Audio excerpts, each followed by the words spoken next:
masuk tenaga dalam berbagai macam di lapisan masyarakat, betul? Ya.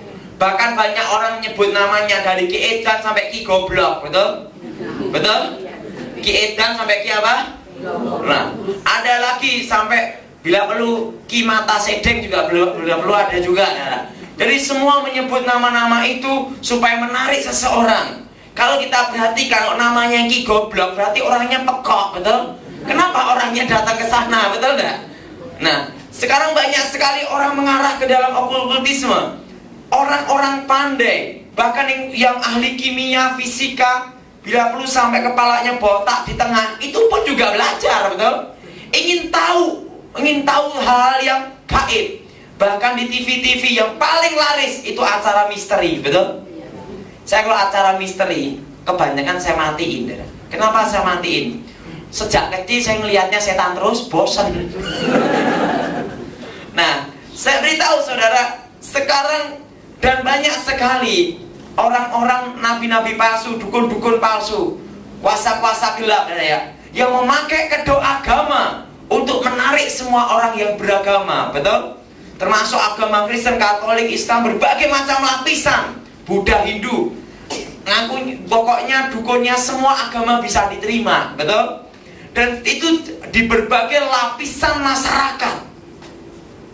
Dan perkembangan okultisme yang paling dahsyat adalah tahun-tahun ini. Dan perhatiin, tahun 97 perkembangan okultisme tidak sehebat sekarang, betul? Betul? Betul? Dulu tidak ada terang-terangan. Siapa yang ingin alat kelaminnya besar, gemuk, datang ke dukun ini, dah, betul? Tapi sekarang udah ada, betul? Terang-terangan. Dan sampai ditulis minta ukuran berapa. Gila ada. Sampai seperti itu, betul? Dan kuburan-kuburan orang-orang mati zaman dahulu didatengin. Karena apa? Mereka mendengar dari apa? Takayul dan cerita nenek-nenek tua, betul? Dari mulut ke mulut, dari mulut ke mulut. Nah, saudara kasih dalam Tuhan, hari ini kita akan membahas tentang tenaga dalam, termasuk tentang apa nih, aura, perana. Karena pernah banyak hal yang saat ini kalau kita perhatikan berkembang sangat luar biasa, bahkan sampai nyusup ke dalam gereja, betul saudara? Sampai nyusup kemana saudara? Karena apa? Banyak orang tidak mengerti, banyak orang tidak tahu. Kemarin ada seorang yang mempelajari aliran tenaga dalam. Itu saya diminta doain di Jogja. Dia mendalami itu sampai udah mau tingkat sempurna, udah hampir sempurna, nggak kuat, saudara. Karena sarafnya nggak kuat, stroke gini. Begitu stroke baru tahu. Kalau nggak stroke diinjilin nggak mau. Kenapa? Kalau diinjilin, ini kan pernapasan, saya gunakan untuk nyembuhin orang. Nah, setelah dia nggak kuat, stroke, gara-gara ilmu yang dipelajari, dia ngomong, tolong lepasin, saya mau tobat.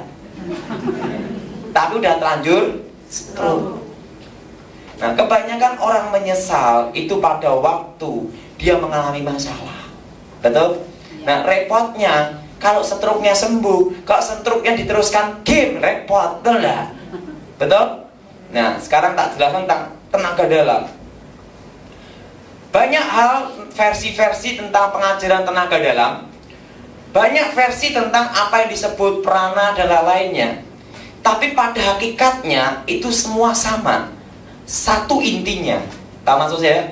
Hakikatnya semua satu pada intinya, yaitu mempercayai bahwa di dalam diri manusia ada suatu kekuatan yang tersembunyi dan terselubung. Dan kekuatan itu bisa dibangkitkan melalui pernapasan dan pengaturan pernapasan tertentu. Dan dipercaya bahwa kekuatan itu terpendam, itu bersemayam ada di sini. Semua pegang bagian pusar semua. Dan ada di tulang ekor juga. Intinya semua sama, bahwa di dalam diri manusia ada suatu kekuatan yang apa saudara? tersembunyi, yang terselubung, yang dikatakan bahwa Allah menciptakannya dan memberikan kepada manusia. Dan lebih parahnya, kalau dukunnya orang Kristen atau gurunya orang Katolik, ingat, agama Kristen tidak menjamin orang itu bertobat. Yang tahu orang itu bertobat atau tidak hanya Tuhan dan hidupnya sehari-hari, buah-buah pertobatannya. Betul? Nah, agama Kristen sendiri tidak bisa menyelamatkan. Yang bisa menyelamatkan kita yaitu pengenalan kita, pribadi kita pada Tuhan Yesus, di mana kita tidak mendua antara terang dan gelap. Kita percaya Yesus sungguh-sungguh. Nah, ada suatu kekuatan yang tersembunyi, kekuatan yang terpendam, yang diberikan Tuhan sejak zaman Adam dan Hawa. Dan kekuatan itu terpendam, dan kekuatan itu akan muncul pada waktu orang tersebut di dalam suatu meditasi, mengatur pernapasan, bahkan ada yang sampai namanya mati rasa. Maka kekuatan itu akan muncul dengan sendirinya pada waktu manusia mengalami mati rasa. Dan mereka memakai suatu dalih seperti ini. Pada waktu orang ketakutan, kebakaran, misalnya dia ini melihat anaknya kecelakaan, mau kebakar, dan waktu itu dia ada lemari es, seketika dia bisa ngangkat lemari es gini, langsung setelah itu menyelamatkan anaknya. Nah, sekarang tak beritahu, kalau orang mengangkat lemari es, itu tenaga dalam apa enggak? Bukan. Pada waktu saat orang terdesak, pada waktu seorang itu panik, seketika refleks akan bekerja. Dia akan, misalnya dia tidak kuat, ingat ya, kenapa kekuatan kita manusia ngangkat benda yang kita, tangan kita beratnya 50 kilo aja rasanya berat, betul? Betul? Tetapi dalam kondisi kita terpojok, langsung kita seketika bisa ngangkat ini. Kenapa? Karena semua kekuatan fisik kita ditumpukan dalam ini. Karena apa? Saking takutnya. Ngerti dia? Saking apa? Takutnya. Takutnya.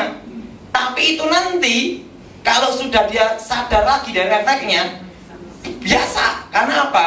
Imbang. Nah, pada waktu dia gini itu tidak imbang. Kenapa? Semua ditumpukan di mana? Coba saudara, coba jalan gini. Sebenarnya berdiri semua coba. Supaya kita kasih latihan sedikit. Saudara, coba saudara gini, angkat ini. Apa nih? Kursi satu. Dalam kondisi itu, angkat kursi itu. Coba sebentar. Angkat kursi semua. Tangan, gini. Coba. Nah. Udah? Udah? Coba angkat tangan gini. Terasa berat sekali tidak? Berat. Karena kedua kaki kita ada di sini.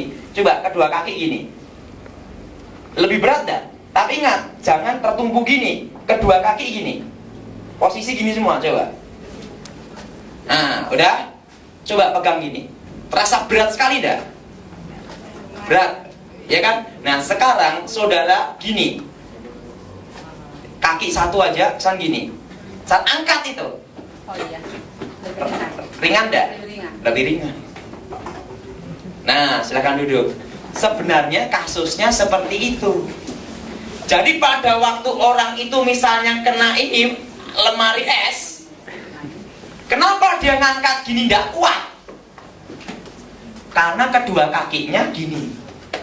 Dalam kondisi apa? Imbang.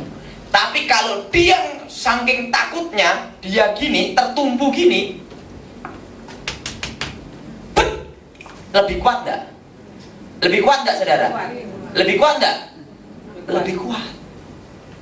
Nah, ada juga pada waktu orang keadaan tertentu, kebakaran, dia bisa melompat tembok seperti ini, 1,5 meter atau 2 meter. Karena apa? Saking ketakutannya. Coba kalau sudah lompat gini, itu terbatas. Betul? Betul? Betul? Coba kalau kaki satu gini, langsung bet gitu. Itu lebih tinggi. Kenapa? Tertumpu dalam satu titik. Ngerti saudara? Tapi apakah itu tenaga dalam? Bukan. Itu sudah hukum alam. Ngerti? Ngerti? Ngerti enggak? Nanti yang gini kayak kokon semua. Nah, jadi pada waktu orang itu dalam kondisi terdesak, dia akan secara otomatis dia gini, ininya yang ini. Dia jadi bisa dorong ini. Tenaganya semua tertumpu ada di sini. Nah, kalau gini kurang kuat, betul? Kalau gini, coba kalau orang gini, panco ya, kedua tangannya ada dua orang musuhnya, dia gini enggak kuat, betul? Tapi kalau tertumpu satu, kuat, betul? Betul? Ini tenaga dalam atau bukan? Bukan. Itu memang alami dalam diri manusia. Nanti saudara, apa saudara? Alami dalam diri apa? Manusia. Nah, tetapi orang-orang yang tidak mengerti menganggap bahwa itu ada kekuatan tenaga dalam yang muncul tiba-tiba. Padahal bukan. Nanti saudara, ngerti? Padahal bukan. Itu memang sudah hukum apa nih? Alam. Nah, seperti saudara, kalau ada ini tumpuan gini sama ini lebih ringan gini. Misalnya saudara, ini misalnya benda ini, kalau diangkat biasa gini, pakai alat biasa gini, agak berat. Tapi kalau ada pengungkit diginiin, lebih ringan. Betul? Hukumnya seperti itu. Udah jelas? Udah jelas? Jadi pada waktu orang itu dalam keadaan terpojok, seketika refleksnya dia akan dalam suatu titik tertentu dia bisa ini. Nah, tapi orang tidak mengerti, dikira itu ada kekuatan tersembunyi, yaitu kekuatan tenaga dalam yang bangkit sewaktu-waktu terdesak. Ngerti saudara? Nah, jadi sebenarnya di dalam diri manusia tidak ada kekuatan tenaga dalam. Saya minta ada tisu ya, saya lupa nambah tisu. Jadi dalam diri manusia sebenarnya tidak ada kekuatan apa saudara? Kalau di dalam diri manusia ada kekuatan tenaga dalam, di dalam diri manusia bila ada kekuatan tenaga dalam, manusia tidak bisa dioperasi. Manusia menjadi manusia abadi karena dikatakan kekuatan Tuhan yang diberikan secara terpendam. Sebenarnya itu bukan kekuatan yang diberikan Tuhan terpendam menjadi kekuatan abadi, itu bukan. Itu sebenarnya dalam dunia ini ada dua, yaitu terang dan gelap. Apa saudara? Terang dan apa? Terang dan gelap. Nah, sehingga orang yang mempelajari tenaga dalam, dia itu dalam suatu pernapasan, mengatur pernapasan, dipusatkan ke sini. Nah, seseorang dalam kondisi pengosongan pikiran, hening, seketika setan masuk. Perhatiin, Alkitab berkata rumah yang kosong. Betul? Nah, untuk mengundang setan itu lebih cepat. Walaupun dia secara halusnya tidak mengundang setan, tetapi dengan cara meditasi, mengosongkan pikiran, itu menimbulkan apa? Setan masuk. Udah jelas? Udah jelas? Dan di dalam pernapasan itu dialirkan ke sini untuk ke saraf-saraf tertentu. Ke saraf-saraf apa saudara? Ke saraf-saraf tertentu. Nah, sehingga dia bisa menyembuhkan orang. Sebenarnya bukan menyembuhkan, nanti tak jelasin ya. Jangan ada lagi yang bisa mukul jarak jauh, gitu ya. Nah, saya mau tanya, kalau kekuatan fisik manusia bisa tidak mukul jarak jauh? Tidak bisa. Nah, tidak bisa. Nah, perhatiin, kenapa orang yang kepukul jarak jauh kebanyakan lawannya dalam kondisi emosi. Kalau tidak emosi susah dipukul, betul? Betul? Betul? Nah, tapi kalau orang tenang, misalnya diginiin, dia ketawa gini, dia mau mukul jarak jauh bingung. Kenapa? ada pertanyaan, kenapa setelah marah terpancing emosi baru bisa kepukul jarak jauh? Betul? Betul? Bukan dalam kondisi seseorang apa? Tenang. Bahkan saat ini ya, ada yang betul-betul dukun asli, ada yang dukun palsu. Misalnya seperti ini, tangan dipegang. Misalnya ibu ini tak pegang, rasanya dia kayak aliran listrik. Mau dia ngomong, dukunnya hebat. Sebenarnya itu pakai alat kecil segini, disimpan tertentu di sini. Kalau mau jujur, banyak penipu. Penting omset. Jadi pakai alat kecil. Nah sekarang kan sudah ada itu. Kalau di mall-mall itu loh, ada pijet yang rasanya listrik setrum, grung grung grung grung. Itu yang kurang canggih. Ada yang lebih canggih. Itu di luar negeri hanya orang-orang tertentu. Segini loh, kecil segini. Dimasukkan ke satu ini, begini. Nanti kalau dia gini, gitu ya, rasanya listrik. Langsung disetrum kepala. Wah, orang ngomong dukun hebat, padahal pakai apa? Alat kecil. Misalnya ini lampu ini kan saya copot, saya giniin, langsung hidup. Hebat nggak?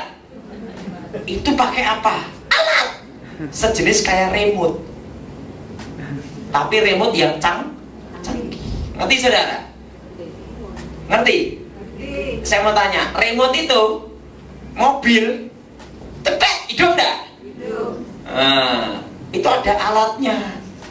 Jadi sekarang dukun reformasi itu banyak. Ngerti? Terusan diginiin. Rasanya pasiennya ngomong gini, wah setrum, hebat. Wah. Nah, itu pakai alat. Jadi saya mau jujur bahwa banyak sekali penipuan. Tapi juga ada yang asli betul-betul tenaga. Kalau ini yang saya ceritakan yang apa? Yang tipuan. Dan tipuan itu paling banyak. Misalnya ini dipegang 7 orang, rasanya setrum semua. Itu pakai alat. Alatnya kecil. Nah, kenapa saya bisa ngomong demikian? Kebetulan saya punya teman, waktu itu omong sama teman saya, udah bertobat, ahli sulap. Dia ngomong, tak beritahu caranya. Oh, padahal saya ada setannya enggak? Saya ngomong enggak ada setannya. Kalau saya gini, ini pakai ilmu atau pakai alat, Pak Tony? Dikira saya goblok. Saya ngomong, ini pakai alat. Walaupun saya bukan tukang sulap, saya tahu. Karena saya dulu pernah diberitahu kakek nenek saya gitu. Saya dia ngomong, enggak taunya bapak juga dukun canggih juga gitu. Saya udah bertobat tadi gitu. Dia ngomong, kalau ini pakai apa? Digini-giniin. Ah, ini pakai kecepatan ini. Tangan kamu bergerak gini. Saya diuji lagi saya. Kalau ini, nah, dia ngomong, kalau listrik gimana? Pakai alat kecil buat sembunyiin. Ah, pinter-pinter bilang gitu. Jadi ada yang permainan seperti itu. Ngerti saudara? Ngerti saudara? Ngerti? Untuk apa? Karena orang zaman sekarang itu minta bukti. Nah, orang Indonesia ini kebanyakan, maaf kata, pikirannya itu belum terlalu canggih seperti orang Amerika, Jepang. Betul? Betul? Sehingga dikibulin cepat. Ngerti? Ngerti? Nah, sekarang tentang tenaga dalam lagi. Jadi pada waktu orang dalam kondisi konsentrasi, yaitu pengosongan pikiran, maka roh itu akan masuk. Apa saudara? Roh itu masuk. Dan itu nanti seketika di sini akan terasa kayak pusaran. Ini loh. Siapa yang pernah sebelum bertobat pernah belajar? Angkat tangan. Jujur. Pada waktu konsentrasi, ya sama aja. Itu berbagai, sebenarnya semua tenaga dalam pernapasan itu intinya sama pengajarannya, yaitu apa? Bahwa dalam diri manusia ada kekuatan Tapi nama-nama alirannya dibuat banyak sekali. Ngerti tidak? Ada nama ini namanya. Nah, di sini akan terasa kayak pusaran, ya kan? Ini loh, pusar ini deh. Nah, itu sebenarnya itu roh yang masuk. Ngerti tidak? Roh yang masuk. Sehingga orang yang belajar tenaga dalam, kalau tidak kuat itu bisa gila. Sango, sarate keno. Ya kan? Di sini akan terjadi kayak rasanya kayak apa? Pusaran. Setelah itu menyebar. Nah, menyebarnya itu biasanya dibangkitkan dari sini sama tulang ekor. Nah, mengalir seluruh tubuh. Nah, setelah itu baru latihan gerakan. Ada yang gini. Nah, terusan.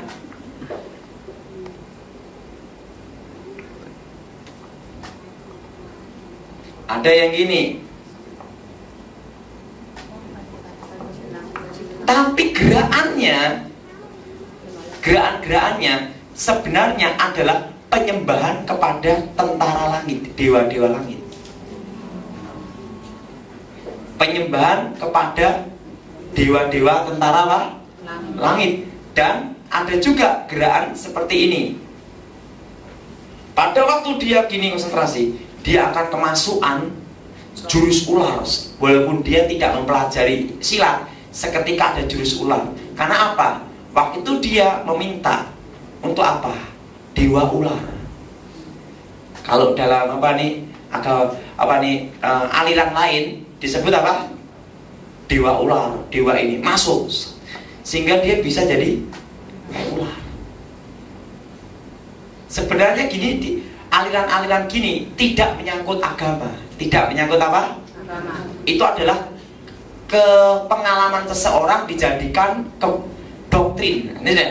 Nah, pada waktu dia ingin konsentrasi harimau, langsung seketika otomatis dia jurus harimau. Betul?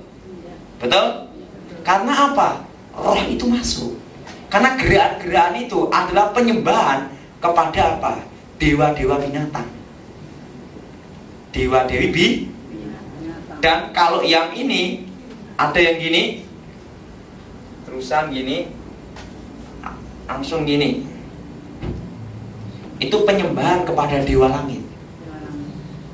Nah, itulah roh itu masuk. Sebenarnya gerakan-gerakan penyembahan tenaga dalam itu ada gerakan penyembahan kepada dewa-dewa. Apa saudara? Dewa. Nah, jadi kalau kita orang Kristen boleh tidak itu? Tidak boleh. Itu unsur kuasa. Sehingga gerak-gerakannya, perhatiin, kalau yang betul-betul bela diri asli sekarang di dunia ini kemungkinan tinggal 1%. Tapi 99% kebanyakan sudah kecampur dengan tenaga dalam dan unsur-unsur mistik. Nah, kalau bela diri asli itu kan kaku, ya kan? Apa? Kaku, ya kan? Masalahnya gini kaku semua, ya kan ya? Tapi kalau tenaga dalam, nah ini kuasa gelap. Kalau di dalam diri manusia ada kekuatan tenaga dalam, manusia tidak bisa dioperasi. Kenyataannya manusia bisa dioperasi enggak? Bisa. Bisa enggak? Bisa. Ya. Berarti kekuatan apa saudara? Hah? Bukan. Kekuatan apa? Setan. Dan dalam tenaga dalam ini ada dua. Ada yang pakai mantra, ada yang tidak. Kalau yang pakai mantra ada juga sebelum mau latihan doa agama masing-masing. Karena aliran-aliran ini tidak menyangkut agama. Dan yang kedua, ada yang tidak pakai mantra. Yang banyak ngecoh orang itu yang tidak pakai mantra. Ini kan untuk perbuatan baik, supaya kita jadi orang baik, untuk nolong orang, untuk nyembuhin orang. Perhatiin, kalau orang tersebut menggunakan tenaga dalam banyak nyembuhin orang, anaknya atau yang berhubungan darah dia, orang tuanya atau cucunya atau saudaranya, pasti ada yang sakit-sakitan. Entah jelasin kenapa bisa sakitan. Begitu dia, seperti saya dulu sebelum bertobat, semakin saya keluarkan kekuatan saya, semakin mama saya sakit keras. Itu ada timbal balik. Apa saudara? Timbal balik. Apa? Timbal balik. Nah, jadi gerakan tenaga dalam adalah gerakan penyembahan yang dikembangkan dengan jurus. Nah sekarang gini, ada suatu kali ada orang yang belajar tenaga dalam. Kemarin ada orang tanya sama saya, Pak gimana Pak? Waktu dia belajar tenaga dalam, ini seorang yang ahli tenaga dalam, dia bisa tahu ini misalnya gerakan ini, blak, langsung ditangkap. Terusan ada ini pisau, blak, gitu. Tiba-tiba dia jalan ketabrak motor, mati Pak. Gimana Pak? Karena apa? Waktu itu roh setan dalam dirinya tidak bekerja, karena dia belum memanggil atau membangkitkan kekuatan dalam dirinya, roh itu. Nah sehingga pada itu jalan kaki, tabrak motor, dia mati. Betul? Betul? Betul? Saya beritahu, orang yang hebat tenaga dalam, kebal apapun, bisa dikalahkan dengan teknologi. Ditembak tidak apa-apa, dibacok tidak apa, gampang, dibasoka. Betul? Kuatmu seberapa? Betul? Betul? Mau tenaga dalam apa? Baru gerak, ya, kasih peluru perak, dor, mati. Atau pisau, ada sesuatu sejenis besi tetapi lebih keras daripada besi, namanya titanium. Pernah dengar? Nah itu kalau dibuat runcing, orang punya tenaga dalam hebat apapun, kebal apapun, cep, tembus mati. Goodbye my love. Percuma, betul? Karena ingat, memang Alkitab itu betul bahwa Tuhan berkata bahwa manusia akan menaklukkan bumi. Betul? Betul? Betul? Sekarang gini, kekuatan tenaga dalam paling pol batu pecah. Betul? Jarak berapa meter pecah. Sekarang teknologi, bukan hanya batu pecah, satu pulau lenyap bisa nuklir. Betul tidak? Apa saudara? Nuklir. Ngerti saudara? Jadi sebenarnya manusia ini seperti firman Tuhan menaklukkan apa? Teknologi. Betul? Nah, jadi kekuatan tenaga dalam itu ada banyak orang untuk apa? Katanya untuk kesehatan. Untuk apa, Dara? Kesehatan. Untuk kesehatan, untuk umur panjang, untuk menjaga keseimbangan antara negatif positif, terusan untuk menyembuhkan. Tetapi sebenarnya itu bukan unsur dari Tuhan. Kalau itu dari Tuhan, maka kekuatan itu tidak bisa dipakai untuk kejahatan. Kenyataannya bisa dipakai kejahatan, juga bisa dipakai untuk kebaikan, ya kan? Nah, padahal Tuhan itu kan bukan abu-abu. Hari ini terang, besok gelap, campur-campur, kan tidak bisa. Karena Tuhan itu terang-terang, gelap gelap. Kalau tenaga dalam tergantung pemakainya, prana, aura, tergantung pemak. Karena yang di belakang itu tetap unsur kuasa, dan itu tetap mengandung resiko. Sehingga ada namanya transfer tenaga dalam, ada juga pembangkit tenaga inti, ada pembangkit tenaga apa? Jarak jauh. Ada yang asli tenaga dalam memang rasanya kayak listrik, tapi listriknya itu halus, gitu ya. Jarak jauh gitu juga. Nah, tetapi banyak juga yang pakai apa? Alat teknologi. Misalnya lampu. Ini apa nih, neon ini dilepas, tak pegang, hidup. Itu pakai teknologi. Pakai apa? Alat. Ada juga yang pakai kuasa gelap. Jadi antara teknologi dan kuasa gelap ini susah sekali dibedakan. Ngerti saudara? Udah ngerti saudara? Ngerti? Ngerti enggak? Tetapi yang jelas tenaga dalam bukan dari Tuhan. Nah, kenapa? Bagaimana tentang pembangkit tenaga inti? Kenapa orang yang menekuni tenaga dalam aura, prana. Ingat, semua hakikatnya banyak menyebut aliran ini, tapi hakikatnya intinya sama. Kenapa banyak yang gila? Nah, pada waktu ditransfer kekuatan tenaga inti, kenapa banyak yang Gila. Kalau orang pergi ke dukun atau ke suhu atau guru-guru tenaga dalam, persentasinya yang menekuni betul-betul jadi orang aneh semua. Betul? Jadi apa? Orang aneh. Jadi orang aneh. Ada yang nanti suka menyendiri di hutan, ditemani sama ular sama jangkrik, ya kan? Ya kan? Ada yang juga yang kumpul sama orang tapi sarno, ketawa sendiri, ngomong sendiri, betul nggak? Ada yang juga tetap normal tapi sering marah-marah. Ada juga yang tidak marah-marah tetapi tidak emosi tapi suka kegu. Jadi orang aneh enggak? Namanya orang kurang kerjaan kan? Nah sekarang tak beritahu kenapa banyak yang adalah gila, bahkan jadi orang-orang aneh. Nah saya minta contoh Pak Yakub kesini. Ini kembarannya Pak Alek ini adalah.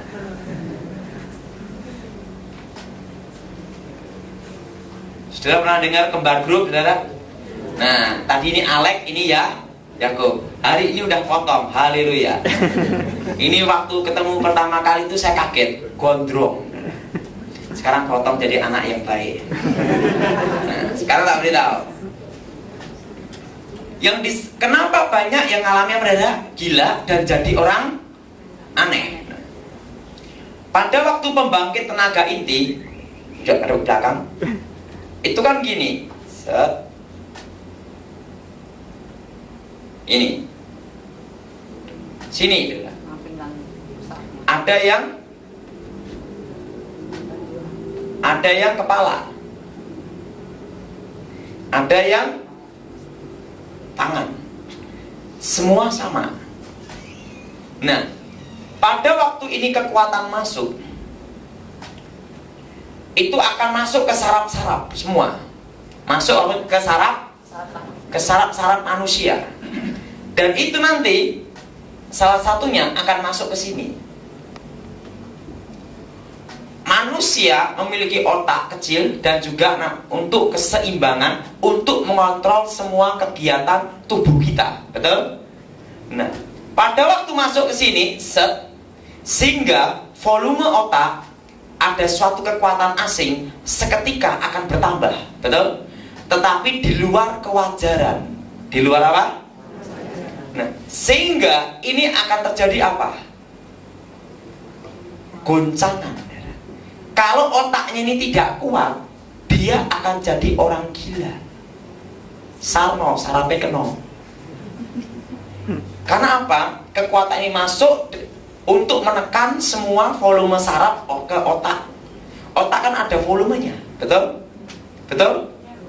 Misalnya saudara, darah tinggi, kepala pusing, betul enggak? Nah ini bukan volume darah atau air, tapi kekuatan masih yang menekan semua saraf-saraf untuk memberi kekuatan setan. Nah salah satunya menekan kemana? Kepala, ke otak kecil. Nah, kalau otak ini tidak mampu untuk menerima sesuatu kekuatan yang asing ini, volumenya akan seketika bertambah.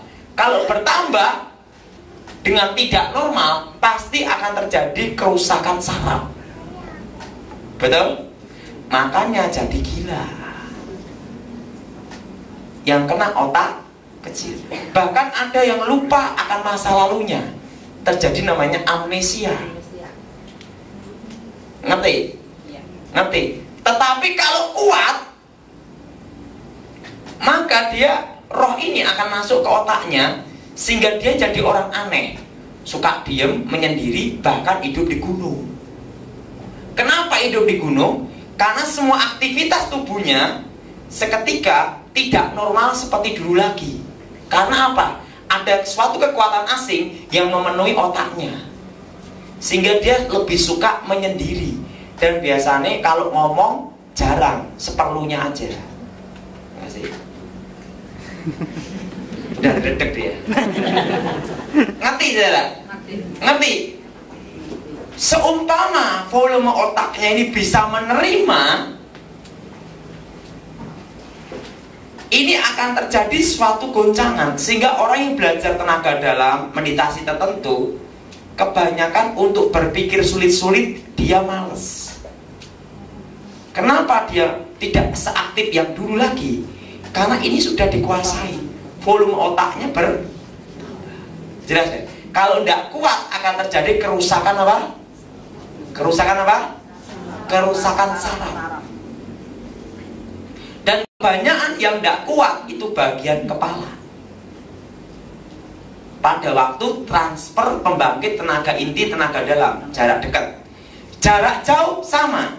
Sekarang saya mau tanya, saudara himpun, terlalu lama telinga sakit enggak? Tidak usah banyak-banyak 2 jam di telepon, sakit enggak? Mempengaruhi otak enggak? Saraf enggak? Ini padahal ada di luar. Itu pengaruhnya besar sekali. Apalagi ini kekuatan masuk mendesak ke dalam. Nanti deh. Sehingga kalau orang tidak kuat menjadi apa? Gila. Jelas? Karena apa? Volume otak itu ada batasnya. Apa saudara? Ada batasnya. Seumpama itu kuat, dia akan jadi manusia apa? Aneh. Kenapa jadi manusia aneh? Dia mengalami namanya pecah jiwa. Saya pernah terangkan di sini pecah jiwa kan? Ada yang belum tahu juga ya? Nah, coba. Melki, sebentar lagi satu orang lagi mana Pak ya? Cewek. Siapa ya? Sini aja. Apa untuk contoh?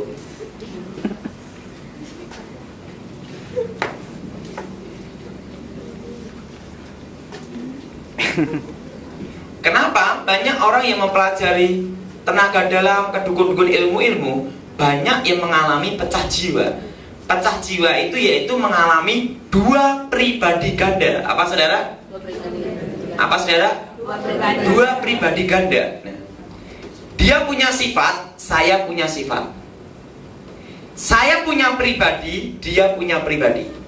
Saya punya karakter, dia juga punya karakter. Misalnya terjadi namanya pembangkit tenaga inti, gitu deh. Kekuatan fisik saya menyatu dengan kekuatan setan. Ingat, tenaga dalam bukan dari Tuhan. Masuk ke dalam tubuhnya bersama dengan karakter dan jiwa saya. Sehingga dia akan mengalami pribadi 2, pribadi saya dan pribadinya dia. Ini yang disebut pecah jiwa. Sehingga dia akan mengalami emosi yang tidak stabil. Bisa jadi pemarah atau menjadi seorang pendiam terus. Saya beritahu, orang terlalu tenang itu juga repot. Betul? Orang kalau tidak stabil emosinya, terlalu marah terus juga repot. Orang kalau tidak ngomong juga edan, betul? Kebanyakan ngomong juga repot, betul? Ini namanya apa? 2 pribadi apa? Ganda. Karena apa? Pribadi saya masuk ke pribadinya dia. Sehingga ini yang disebut transfer of spirit. Sehingga seorang murid 50% akan mengikuti gurunya. Yang belajar dukun tenaga dalam, guru-guru tenaga dalam. Karena apa? Pribadi gurunya ada dalam dirinya. Selain tadi volume otak, juga karena ini. Orang kalau mengalami 2 pribadi ganda, tidak kuat, dia mengalami susah tidur. Kalau udah mengalami susah tidur, tinggal edan, betul? Gila, betul? Tinggal apa? Gila. Karena apa? 2 pribadi ini akan bergejolak dalam dirinya. Kalau dia kuat, juga bisa jadi suka tidur, repot. Karena apa? Dalam dirinya bergelut 2 pribadi yang berbeda. Makanya banyak yang belajar rata-rata gila, terutama yang sudah dalam menekuninya. Kalau tidak gila, jadi manusia aneh. Nah, seketika 2 pribadinya bingung untuk menstabilkan ini, biasanya dia mau ke tempat sunyi. sehingga dia tinggal di hutan atau di gua-gua. Kebanyakan belajar kan suka menyendiri dan menjadi orang yang aneh. Kalau enggak, jadi orang yang suka marah-marah, kumpul ke masyarakat tapi marah. Karena apa? Dalam dirinya terjadi dua pribadi yang bergejolak. Ngerti? Jangan dulu. Ngerti? Ngerti? Ada dua pribadi ganda yang apa? Yang Nah, Pak, kalau misalnya dia bukan hanya berguru satu dukun, banyak dukun, gimana Pak? Loh, pribadinya banyak juga. Akhirnya tidak kuat, cepat gilanya juga. Kalau tidak gila, dia akan jadi manusia apa? Suka pendiam atau suka marah-marah. Ada yang suka tidur, ada yang tidur terus. Karena apa? Dua pribadi ganda ini akan Yang pernah belajar angkat tangan coba tadi. Tidur terus atau susah tidur? Susah tidur. Nah, untung belum jadi manusia aneh. Tinggal di hutan ditemani jangkrik sama belalang, betul enggak? Betul? Nah, ada yang juga tidur terus. Siapa yang tidur terus? Angkat tangan. Nah, ingat, jadi saudara lebih baik jangan mempelajari hal-hal seperti itu, karena itu akan mengandung resiko yang berat. Mengandung apa saudara? Resiko berat. Mengandung resiko yang udah jelas? Ini namanya apa? Pecah jiwa. Termasuk penyembuhan tenaga dalam. Jiwa dari gurunya atau yang transfer tenaga dalam itu masuk ke dalam dirinya pula. Sehingga waktu penyembuhan, sehingga dia mengalami sifat menjadi orang yang bingung. Kalau tidak bingung, jadi orang aneh, atau suka marah-marah, atau suka seketika dari kehidupannya normal menjadi tidak normal. Kehidupannya normal menjadi apa saudara? Karena mengalami apa? Pecah jiwa. Ini yang sering disebut namanya transfer of spirit. Apa saudara? Transfer of Spirit. Nah, dan untuk penyembuhan tenaga dalam, kenapa orang yang mempelajari tenaga dalam, meditasi, kebanyakan umurnya panjang-panjang, tapi yang berhubungan darah dia umurnya pendek-pendek. Nah, coba siapa yang ini coba siapa itu contoh ya? Audi. Hah? Ini. Sini. Coba bersila. Si botak bersila. Nah, waktu dia gini coba, gini. Nah, gini.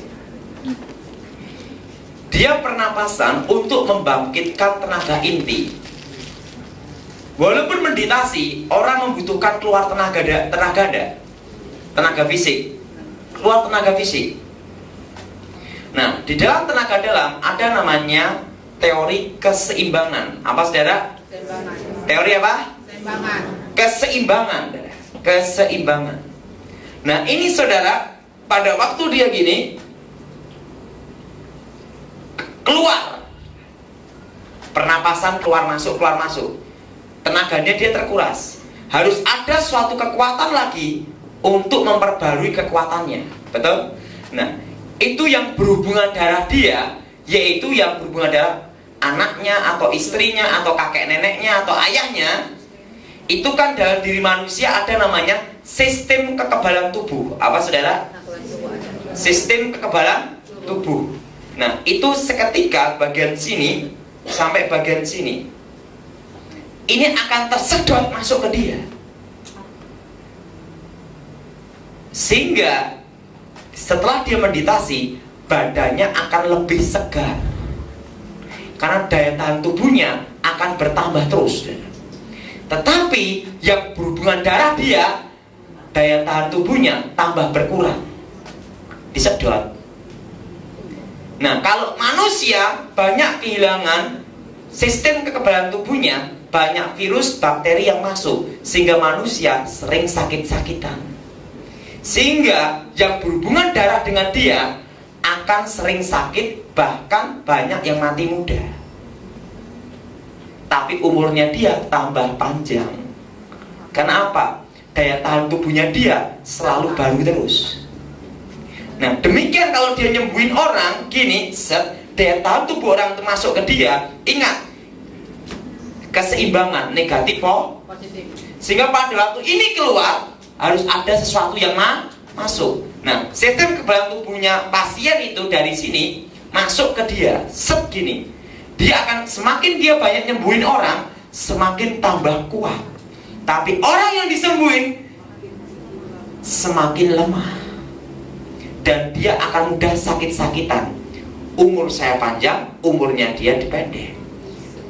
Seorang ahli guru tenaga dalam, dukun, kalau dia sakit tidak pergi ke dukun yang lain atau guru tenaga dalam yang lain, pergi ke dokter. Karena apa? Takut disedot.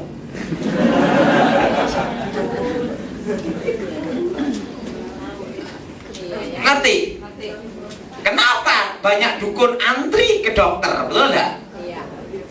Kenapa dia tidak pergi ke dukun yang lain? Kan bisa ada alasan. Seorang tabib tidak bisa nyembuhin dirinya sendiri, betul? Nah, kenapa dia tidak pergi ke dukun yang lain, betul? Kalau dia tidak bisa nyembuhin diri sendiri, dia bisa pergi ke tempat lain, kan? Kenapa dia tidak mau? Karena dia tahu rahasia. Takut sedot juga.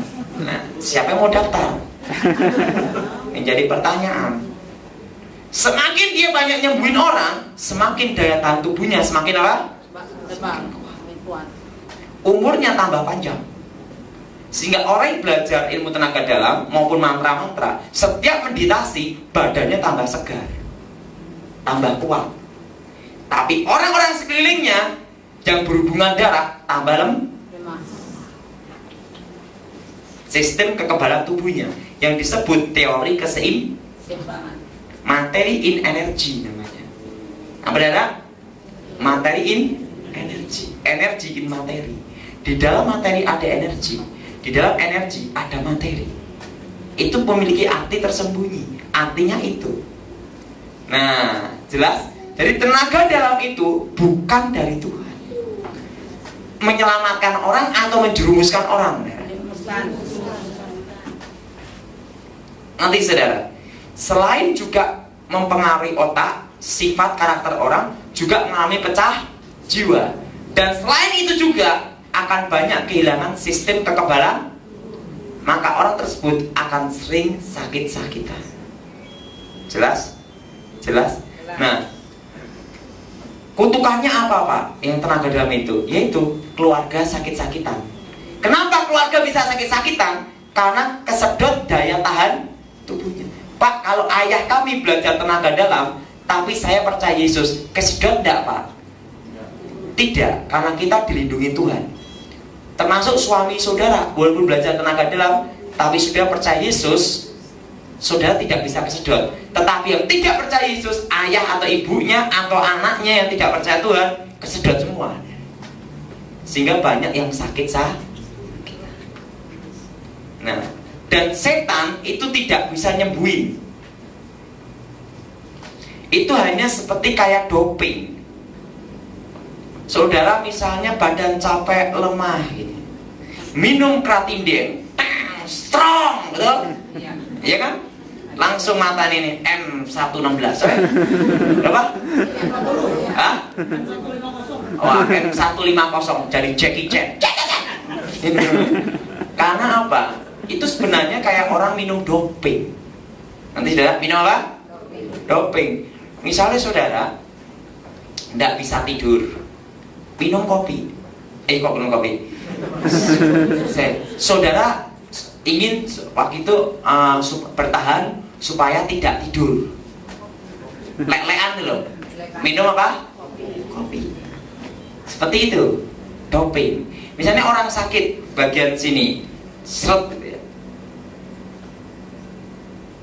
Di tenaga dalam, set gitu ya. Ini hanya dibuat seakan-akan sembuh. Karena salah satu syaratnya ditotok, dibuat seakan-akan sembuh. Nanti 5-10 tahun lagi kumat lebih parah. Karena langsung jadi penyakit kronis. Nah, misalnya penyembuhan tulang pakai mantra.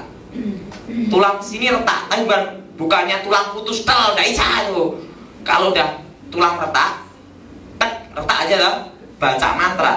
setan akan menotok salah satu syarat untuk mematikan rasa. Apa saudara? Matikan rasa. Mematikan apa? Rasa. Nah, itu nanti 5-10 tahun lagi kena hawa dingin, ini akan sakit sekali. Tapi orang kebanyakan penting hari ini sembuh dulu. Padahal tidak sembuh. Itu hanya dibuat mati rasa. Nanti 5-10 tahun lagi akan kumat lagi. Jelas? Nah, itu seperti ini. Coba, ini ke sini. Coba, Aci ini ke sini. Nah, mati rasa itu seperti ini ya. Tenang aja, tidak akan stroke. Coba, ini cubit bagian sini. Lepas. Terasa sakit tidak? Tidak kan? Nah sekarang cubit tanpa saya pegang. Rasa enggak? Rasa. Prosesnya seperti itu. Ditotok salah satu syarat, dibuat tidak seketika rasanya tidak apa? Terasa. Mati rasa. Nanti 5-10 tahun lagi kumat lebih parah. Seperti tulang yang retak di sini ditotok salah satu saraf. Nah orang kebanyakan inginnya sembuh dulu, betul? Padahal itu tidak sembuh, hanya ditotok mati rasa. Nah nanti 5-10 tahun lagi akan kumat lebih parah. Udah jelas? Udah jelas? Udah jelas? Nah yang jadi pertanyaan gini, Pak boleh tidak orang Kristen pijet?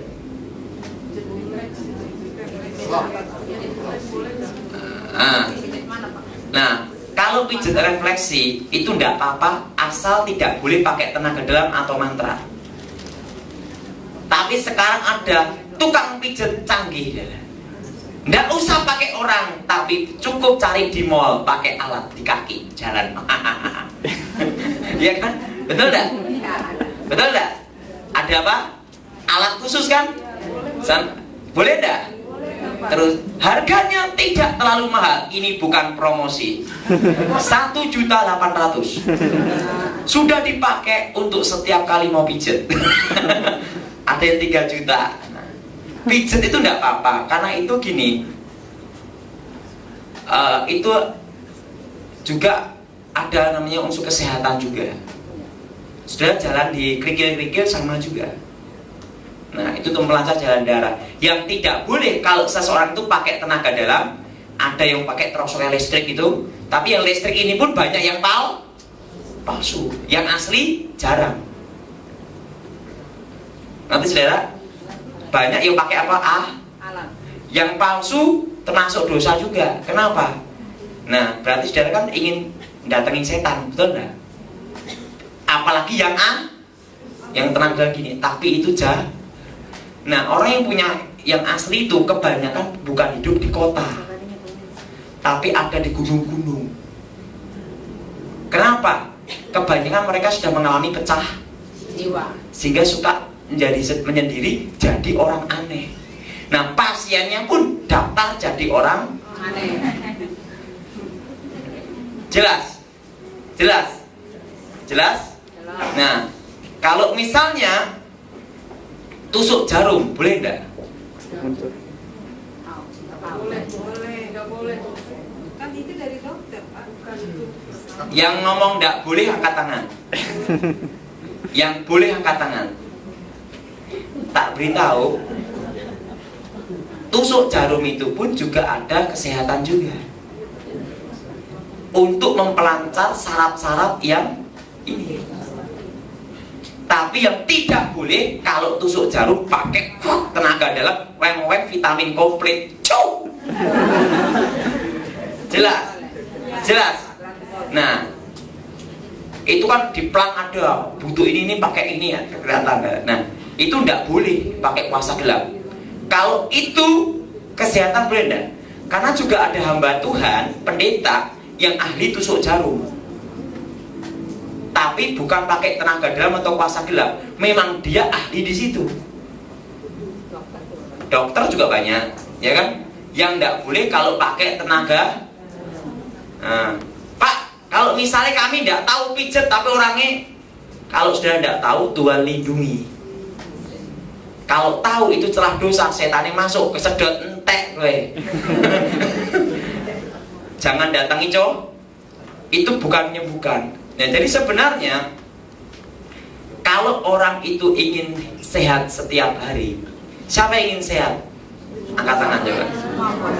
Nah, tak beritahu caranya. Pertama, hati yang gembira adalah obat. Suka ketawa. Kenapa? Itu orang yang suka ketawa itu memperlancar semua jalan darah. Betul? Betul?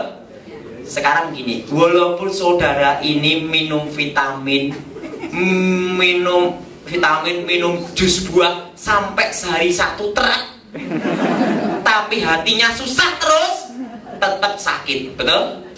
Betul? Betul? Saya mau tanya, banyak orang minum susu, keju, berbagai macam vitamin, tapi tidak bisa tidur karena stres. Betul? Betul? Jadi ingin saya beritahu, hidup sekali jangan dibuat susah. Ya, hatinya apa? Hatinya apa? Kita kan hidup. Kalau sudah mati kan tidak bisa menikmati capcay, betul nggak? Siapa yang mati bisa nikmati capcay? Edan itu. Nah, kenapa tidak buat kita hati kita gembira? Saudara stres, saudara khawatir, saudara takut, itu tidak menyelesaikan masalah, betul nggak? Betul nggak? Ya, bagaimana caranya? Mengalir aja, jalani aja. Penting saudara bekerja keras, berusaha. Tuhan yang menentukan. Saya beritahu, jangan jadi orang itu khawatir, jangan takut. Saudara jadi orang harus berani gagal. Resiko berani. Tapi ingat, kalau kita dalam Tuhan, kegagalan bukan kehancuran. Tapi Tuhan akan memberikan kemenangan, pasti itu. Amin. Jangan takut apa? Gagal. Karena kita ditentukan Tuhan untuk jadi kepala, bukan? Ekor. Kalau gagal jangan menyerah, tetap maju terus. Itu kemenangan yang tertunda. Pasti Tuhan akan memberikan yang terbaik. Amin. Nah, pokoknya kalau sudah ada masalah, sekarang gini, ada masalah berat apa? Dipikir dulu.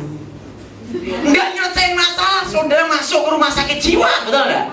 Masalah belum selesai sudah masuk rumah sakit, malah tambah beban keluarga ngongkosin di rumah sakit jiwa.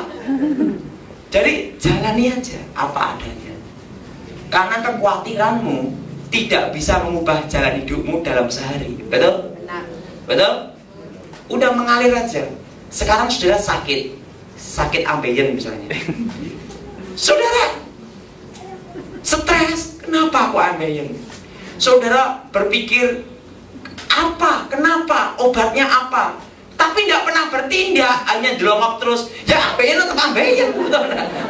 Betul? Betul? Jangan dipikir di sini. Saudara doa, aku percaya Yesus sembuhin. Saudara, boleh tidak orang bisa minum obat? Boleh. Obat-obat juga dipakai Tuhan. Saudara percaya tanpa obat itu bagus, pakai obat juga bagus. Terserah iman saudara. Tidak usah memaksakan diri. Nanti saudara, hidup ini jangan dianggap berat. Kalau saudara anggap berat, itu tidak ada habisnya. Misalnya saudara punya utang banyak, saudara pikir, kenapa aku bisa rugi? Itu tidak ada habisnya, betul? Utang tidak lunas, saudara daftar rumah sakit. Yang penting apa? Bagaimana cara nangani? Jalanin aja, betul? Betul? Berhasil atau tidak, penting jalan dulu, betul? Nanti pasti Tuhan buka jalan, amin. Karena Dia tidak akan memberikan kecelakaan, tapi memberikan jalan keluar, damai sejahtera. Yang penting sekarang jalani, amin. Nah, sekarang matiin dulu.